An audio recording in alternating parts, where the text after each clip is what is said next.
Pines TV, full-time analysis video, Millwall 2, Port Vale 0. I've just recorded this once and I've just watched it back and it's blurry because there's no one on the other side of the camera. It's really pissed me off, but there you go, that's my problem. Yesterday's game, a comfortable 2-0 win at home to Port Vale. It could have been more, in all honesty, couldn't it, if it weren't for the Port Vale goalkeeper. He saved the second half penalty from Steve Morrison and he was decent, to be fair to him. A game never really in doubt from the first kick. We was all over him from early on. Fred, no lead, I've got to say, the first 4 crosses he put in the first half made absolutely the right decision. They were decent crosses. Moving on just quickly to the team selection. The only player to change in the squad was Sean Williams come back in for Jimmy ABDOU. And I'll get a little bit of shit for this. Between ABDOU and Butcher, listen, I really want Butcher to be a great player. I really want him to do well, but he just doesn't do enough for me. I know he needs probably a run of games, but he just seems a little bit elusive while he's out there. But if I had the choice between Callum Butcher and Jimmy ABDOU in centre mid, I'm taking Callum Butcher all day long. And like I said, I'll get shit for this. I know Jimmy ABDOU has been a fantastic servant for the club. Partly, I believe that's because no one else will take him. I think he's one of the worst footballers I've ever laid my eyes on. And I don't mean that in a harsh way. I'm just being on. I always tell it straight and how it is, and I've never had to really bring ABDOU up before. He's terrible. He's absolutely. He can't pass the ball 2 yards. He can't head it. Yes, he gets in the way and he runs all day. He can go in the marathon then up Blackheath in April or May, wherever it is, and let him run that if he can run all day. But he's not a footballer. It's just everything I hate in a footballer. Jimmy ABDOU is. He just cannot play football to save his life. Stick me out there. I couldn't run all day, obviously, but I just get in the way and be a nuisance. That's not the fucking sport. Anyway. Sean Williams come back in, and last night I really believe it was a toss-up between him and Sean Cummins for man of the match. I can't see Romeo getting back in anytime soon, which is worrying, but Sean Cummins was absolutely superb yesterday. He's great defensively, he gets out of defensive positions, well he plays his way out of them, and he's got a lovely delivery, put a few lovely crosses in again last night, and Morrow just couldn't convert them. Eventually we went 1-0 up, and it was no surprise really when it did happen. The cross into the box, the ball bobbled about, and AOB, Aidan Onionbag, was there to stick one in for, I think, his 12th goal of the season. And what I'll say about Aidan is, I'll take on board what everyone else who dislikes him, I'll take on board what they say about him. But all I'll tell you is this, Aidan O'Brien has scored as many goals playing left midfield as our 2 main centre forwards have scored this season. And you don't need to say any more than that. Yes, he cuts in, that's not his fault. I'd say he's a 10 playing at left midfield, really.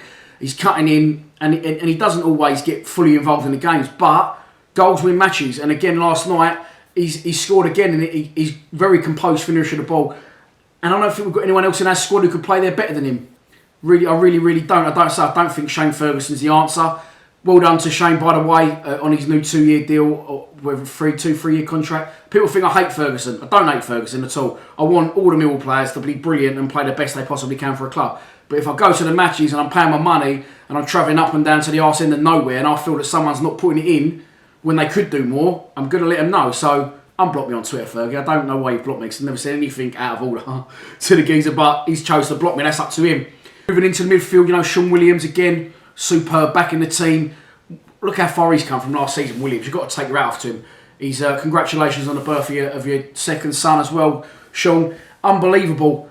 To go from being a sort of forgotten man at the club, bad attitude, fans are against you, turn it round. That's credit to Harris for a good bit of man management there and getting Williams firing again. And what a player he is. He could play the league above without an absolute doubt, Sean Williams. Jeb Wallace on the other wing. I love Jeb because what he does is he wants to move the ball quick, and that's what I see teams do against us, and we don't do enough. From back to front, you can see him last night. He's demanding the ball, give me the ball quick, and he wants to get out his feet and put a ball in because. If you cut in, cut back, slow it down, you're giving teams to get back and set in their positions. You get the ball and stick it on someone, they're not ready for it. And that's what I love about Jed. Having said that, he's nowhere near back to his best yet. And I think he'll admit that himself. It's still taking him time, and I still think the best is yet to come from Jed. Fred up front again, done well, Fred, you can't knock him. Another player is seemingly out of position, I'm not sure again. Couldn't really put my finger on Fred's ideal position. And I might get a bit of shit for this as well. What I'll say is this. The General, Steve Morrison, listen, what a man. He's our leader. He's everything that the club represents. But he's been off his game for the last 4 or 5 games now. I have said that. Yes, he's still been playing okay. He's still been playing fine. And yes, he's been scoring goals. But he's absolutely nowhere near where he was at earlier on in the season. And I think that bodes well for us. I think, what's that? 5 clean sheets in a row now. 3 wins in a row and 12 unbeaten. and we are really building towards that. I think if we can get Tomo back in, get Gregors back in, and then I think we can really, really start to click. Because I don't think we have this season. And for the fact we're up to 6 now, could potentially go up to 4th, I think, or maybe 5th when a game in hand. It bodes really well for the way we're going. And we went on this mental run last season about this time, so I'm hoping we can do. We've got a few big games coming up. Before Saturday, I'll say we got next Tuesday, we're home to Chesterfield, and the Tuesday after, we're home to Peterborough. So for us, that's got to be another 6 points. If we can nick one at Oldham in between, I'll be happy with that. Right, moving on to Saturday. It's a sold out den.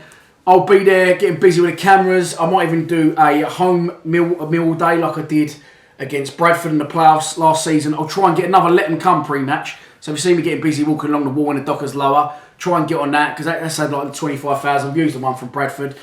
I'll be doing that. Interviews post-match. Come and have a chat. All the day trippers and glory hunters will be there with us. Usual 8,000 or 9,000 that was at Port Vale last night. I'll see you down then on Saturday. Please subscribe to Lions TV. Lost my breath there. Come on, you Lions.